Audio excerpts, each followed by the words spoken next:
क्या वाकई जगदानंद सिंह नाराज थे, आरजेडी से गुस्से में थे?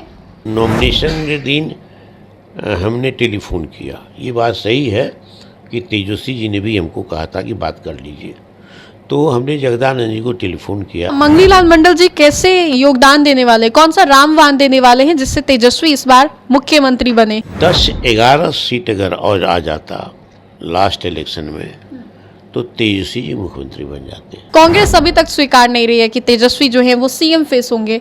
गाड़ी लो, लाल बत्ती लो, पुलिस लो, सलामी लो, दफ्तर लो, पैसा लो, लेकिन बोलो नहीं।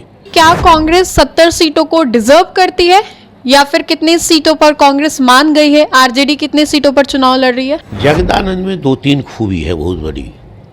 एक खूबी है कि वो अनुशासन प्रिय आदमी, वो मंत्री भी थे तो उनके विभाग में कांपता था इंजीनियर सब, किसी को बकसते नहीं थे, किसी की बात नहीं सुनते थे।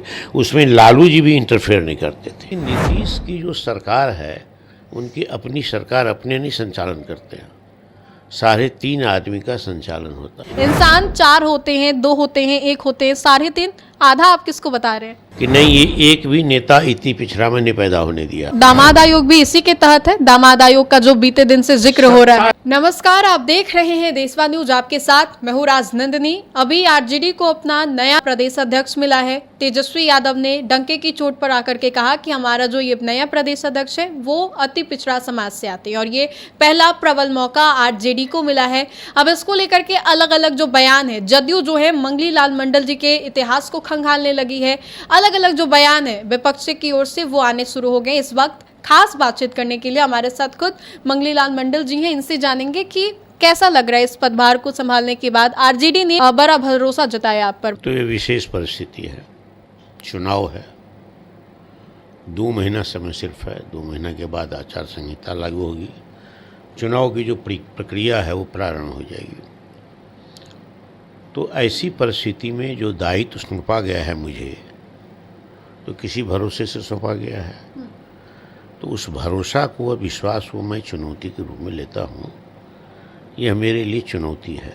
नीतीश की जो सरकार है उनकी अपनी सरकार अपने नहीं संचालन करते हैं, 3.5 आदमी का संचालन होता है। ये 3.5 आप कल से ही जिक्र कर रहे हैं लेकिन खुलासा नहीं कर रहे 3.5 कौन है। मैं इस सवाल पे आने वाली थी लेकिन अभी आपने इसका जिक्र किया तो मैं पूछ लेती हूँ क्या है ये 3.5? इंसान 4 होते हैं, 2 होते हैं, 1 होते हैं, 3.5 आधा आप किसको बता रहे हैं? 20 वर्षों में उनके इर्द गिर्द कोई पिछड़ा नहीं दिखाया नेतृत्व में।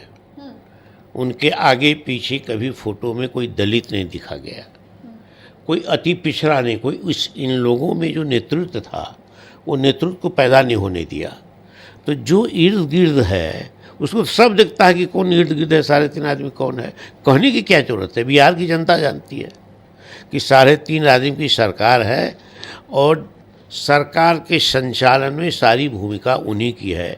और अभी तेजस्वी जी ने जो आरोप लगाया है दामाद आयोग का गठन हो, तो ये सारे तो वही सारे लोग खा रहे हैं, भोग कर रहे हैं। सबसे बड़ी बात ये हुई है कि नीतीश का अपना कोई वोट नहीं है और नीतीश जात के आधार पर भी जाएंगे तो कभी जात के प्रिय नहीं रहे मुख्यमंत्री बनने से पहले। तो अपना कोई वोट उनका नहीं है, वोट है अति पिछड़ा का जिस पर उनकी सरकार खड़ी है, समर्थन दिया। और सबसे बड़ी पार्टी जनाधार वाला राजद है। राजद को अकेले 34% वोट है, ये किसी को नहीं है, न बीजेपी को है, नीतीश को तो है ही नहीं। और अति पिछड़ा 36% है, ये अर्थमेटिक। तो बीजेपी का जो वोट होता है और बीजेपी के साथ जो और लोग सहयोगी पार्टियां हैं उनका वोट मिला करके जोड़ करके कुछ परसेंट आगे हो जाता है, 34% पीछे हो जाता है। अब दूसरी बात, इतना हल्ला मचाया इस प्रदेश में कि ये माई की पार्टी है, माई की पार्टी है, माई की पार्टी है। इसके चलते जो गैर एमओआई है वो पीछे चला गया, अति पिछड़ा जो नीतीश कुमार नेता है। डॉक्टर लोहिया हो, कर्पूरी ठाकुर हो, ये समाजवादी आंदोलन की धरती रही है, सामाजिक न्याय की धरती रही है। का कटघरा राष्ट्रव्यापी है, इसी के खिलाफ समाजवादी आंदोलन की लड़ाई थी। नीतीश कुमार को लेकर के इतना सुन लीजिए, इतना इसलिए कह रहे हैं कि इसमें नीतीश कुमार ने वर्ण और वर्ग को नहीं कभी समझा, और जो अति पिछड़ा का नेतृत्व लिया, तो डॉक्टर लोहिया ने कहा कि दलित में, अति पिछड़ा में, जो उपेक्षित पिछड़ा में, जो समाज के कमज़ोर वर्ग है जिसके लिए न्याय होना चाहिए, विशेष अवसर होना चाहिए, उसमें नेतृत्व पैदा करो। तो नीतीश कुमार ने 20 वर्षों में इस वर्ग का नेतृत्व की धारा थी उसको कुंद कर दिया है, उसको मार दिया है। ये सबसे बड़ा आरोप हमारा है। एक पिछड़ा, एक अति पिछड़ा नेतृत्व नहीं पैदा हुआ, नेता नहीं पैदा हुआ, कल के लिए शून्यता, वैक्यूम है। नहीं, इतनी गड़बड़ी आप अभी बता रहे हैं, ये गड़बड़ी आप लोगों को कब पता चली? क्योंकि कुछ महीनों या कुछ सालों पहले तक ही तेजस्वी जो हैं, आप लोगों का गठबंधन भी था नीतीश कुमार के साथ। अचानक से जब उधर से हिंट देने बंद हो गए तो आप लोगों की ओर से, तेजस्वी की ओर से भी कहा जाने लगा कि अब नहीं चाहिए चाचा नीतीश, नहीं चाहिए अब चाचा नीतीश, ये बयान जो है वो देने जाने लगे। देखिए, बात पहले से हम कह रहे हैं, ये बात हम पहले से कह रहे हैं, हमारे लोग कह रहे हैं, सामाजिक न्याय के लोग कह रहे हैं कि नहीं, ये एक भी नेता इतनी पिछड़ा में नहीं पैदा होने दिया है, अगल बगल नहीं आने दिया है। MLC अगर किसी को बना है तो 1.5 साल 2 साल रहने दिया, अब बाकी लोग तो 5वां टर्म, 4था टर्म है। तो ये नहीं होने दिया है नीतीश कुमार ने किसी दलित को, किसी, हाँ, एक होता है टंगीचा, एक होता है लस्सा। तो नीतीश कुमार ने इन वर्गों में टंगीचा को, लस्सा को मंत्री बनाया है, जात को दिखाने के लिए कि तुम्हारा जात का ये मंत्री है। उसको कहा गया कि तुम बोलो नहीं, गाड़ी लो, लाल बत्ती लो, पुलिस लो, सलामी लो, दफ्तर लो, पैसा लो, लेकिन बोलो नहीं, क्योंकि तुमको लस्सा की तरह साटा गया है और किसी प्रखर के लिए तुम टंगीचा का काम करोगे। तो यही तो काम करते रहे 20 वर्षों तक नीतीश कुमार। अब नीतीश कुमार न न्याय दे पा रहे हैं, न शासन दे पा रहे हैं, न लोगों की गरीबी मिटा रहे हैं, न भूखमरी मिटा रहे हैं, न रोजगार का सृजन कर रहे हैं, न FIR करवा रहे हैं बिना पैसा का। पुलिस का जुल्म है, अफसरशाही है, बिना पैसा के न दाखिल खारिज हो रहे हैं। अब सामाजिक न्याय के दृष्टिकोण से नेतृत्व पैदा हो रहे हैं। तो आप जाइए। तो क्या दामाद आयोग भी इसी के तहत है? दामाद आयोग का जो बीते दिन से जिक्र हो रहा है, का जब अखंड भोग करेगा और लोक लाज की परवाह नहीं करेगा, लोक नीति की परवाह नहीं करेगा, तो यही सब होगा जो नीतीश कुमार कर रहे हैं। अच्छा, 1-2 और सवाल होंगे। चूंकि आपको ये जिम्मेदारी दी गई है, जगदानंद सिंह को लेकर के बातें चल रही थी, क्या वाकई जगदानंद सिंह नाराज थे, RJD से गुस्से में थे? देखिए, जगदानंद जी न नाराज थे कल, न नाराज है आज।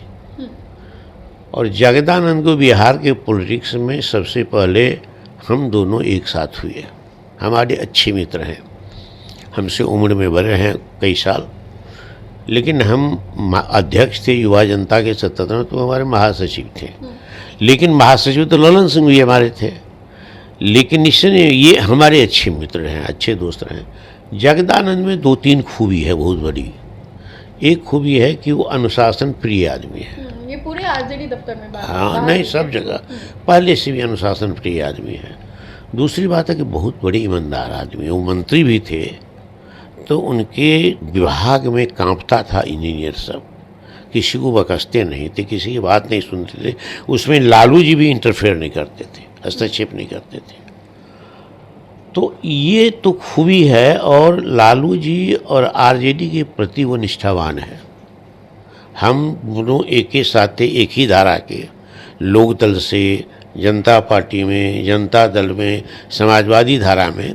वो लगातार लालू जी के साथ रह गए, हम बीच में नहीं भी रहे कुछ दिनों, वर्षों के लिए। लेकिन वो लालू जी के बने ये परिवार और पार्टी सबके प्रति समर्पित भाव से काम किया है और निष्ठावान आदमी है। इसलिए जगदानंद को हथियार बनाना चाहता। मेरी बात हुई है, नॉमिनेशन के दिन से पहले भी हमारी बात हुई है, और हमको टेलीफोन कहते थे कि जल्दी आप बनिए, पार्टी को संभालिए, ये जगदानंद जी को कहते थे। और नॉमिनेशन के दिन हमने टेलीफोन किया। ये बात सही है कि तेजस्वी जी ने भी हमको कहा था कि बात कर लीजिए। तो हमने जगदानंद जी को टेलीफोन किया, हमने तो हमको बधाई दी उन्होंने। हमने कहा बधाई से काम नहीं चलेगा, आप आइए हमारे नॉमिनेशन में। तो कहा कि जो नॉमिनेशन में हम नहीं आ सकते हैं क्योंकि हमारा ठीक नहीं है, स्थिति सारी हम घर पर हैं और हम आपका ये जो हो जाएगा सम्मेलन वगैरह, तब हम आएंगे आपके घर पर बधाई देने के लिए। ये उन्होंने हमको तो अभी तक आए हैं वो, मुलाकात हुई नहीं कहा कि कल हमारा स्टेट का अथी है, काउंसिल का कॉन्फ्रेंस है, उसमें जो हमको इलेक्ट किया गया है उसका अप्रूवल होगा पार्टी के संविधान के अनुसार। वो प्रक्रिया है जिसका पालन करना एक औपचारिक काम है, तो वो हो जाएगा। कल हम भी परसों 11 बजे जाके पार्टी ऑफिस में वो प्रभार लेंगे हम, और दफ्तर उफ्तर की स्थिति देखेंगे। इसलिए कल का कार्यक्रम होने के बाद उन्होंने कहा कि हम आएंगे। वैसे आज मैं उनको फिर टेलीफोन करूँगा। अच्छा, मंगलीलाल मंडल जी कैसे योगदान देने वाले, कौन सा रामबाण देने वाले हैं जिससे तेजस्वी इस बार मुख्यमंत्री बने? क्योंकि मुख्यमंत्री बनने के रास्ते में कई दफा मुसीबतें आती हैं। एनडीए बार बार कहती है कि फिर पहले वाला राज आ जाएगा, ये चिराग भी कहते हैं, नीतीश कुमार भी कहते हैं, सम्राट चौधरी भी कहते हैं, तो आप कौन सा रामबाण देने वाले? देखिए, अर्थमेटिक मैंने शुरू किया था, बीच में आपने इंटरवेन कर दिया तो डाइवर्ट हो गया। 10-11 सीट अगर और आ जाता लास्ट इलेक्शन में तो तेजस्वी जी मुख्यमंत्री बन जाते, संबित की गठबंधन। वो 11-12 सीट ऐसे हैं जो 1000 से कम वोट से हराए गए हैं, तो हम कहेंगे हारे हैं इलेक्शन, हराए गए हैं। और सबसे कम 70 की 72 वोट से तो, या 34 वोट से, याद नहीं विस्मृत, ये शक्ति सिंह यादव को हराया गया। तो एक तो अपना वोट है इनका, दूसरा जो ये अति पिछड़ा है और पिछड़ा है, दलित है, इसका बहुत बड़ा जंक है वोट का, वोटरों का। उसी में वो हिल गया है। ये नाइंसाफ़ी मेरे साथ हो रही है, हकमारी मेरे साथ हो रही है। 3.5 आदमी के रख करके नीतीश कुमार ही हमारा ही हकमारी कर रहे हैं, तो इसीलिए नीतीश कुमार को जाना चाहिए। तो ये जो अति पिछड़ा है, ये जो दलित है और जो और पिछड़ा है, तो उनके बीच में हम लोग जाएंगे। वो हिले हुए, इस बार सरकार नहीं रहने वाली, नीतीश की जाने वाली है।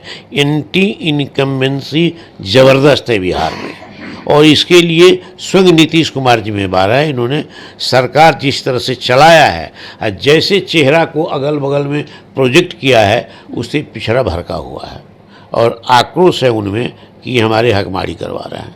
तो ये वोट है हमारे पास, तो हमको 10-15 वोट प्रतिशत वोट चाहिए। हमारे पास 34% अति पिछड़ा का है, दलित का है, पिछड़ा का है, तो हम जितना वोट काट सके जाएंगे मास में।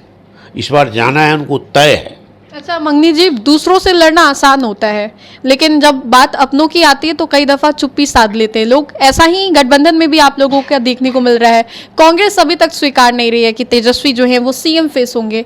वीआईपी बार बार कह रही है कि हाँ उनके अलावा है ही कौन। तो क्या लग रहा है, अंदर ही आप लोगों के गठबंधन में सब कुछ ठीक नहीं है? कांग्रेस क्यों एक्सेप्ट नहीं कर रही है? 2 महत्वपूर्ण मुद्दा था बात करने की। एक मुद्दा था कि गठबंधन, ईडी गठबंधन के नेता कौन होंगे, महागठबंधन के।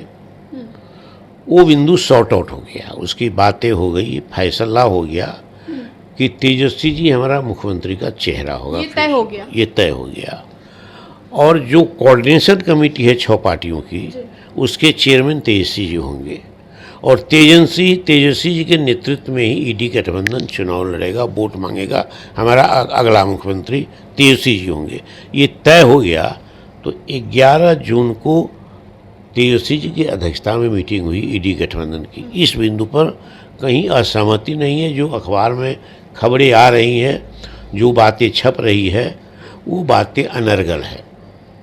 तो इसका जवाब हम नहीं देते हैं, हम लोग नहीं देते हैं। अनर्गल छपता रहे, आप कह रहे थे, मैं आश्वस्त करता हूँ, इस पर कोई नहीं।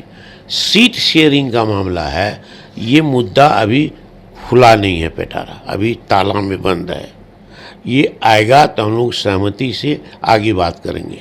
चुनाव आएगा, नहीं दिख तो बात करेंगे। एक आखिरी सवाल होगा कि क्या कांग्रेस 70 सीटों को डिजर्व करती है, या फिर कितनी सीटों पर कांग्रेस मान गई है? आरजेडी कितने सीटों पर चुनाव लड़ रही है? देखिए, ये बातें जब सीट शेयरिंग की बात होगी, कौन कितना चाहेगा, तब बात करेंगे। अभी हम कैसे कहेंगे वो डिजर्व नहीं करता है? हम तो 72 सीट दिए थे, तो उसको हम अपनी पार्टी की मीटिंग में तय करेंगे।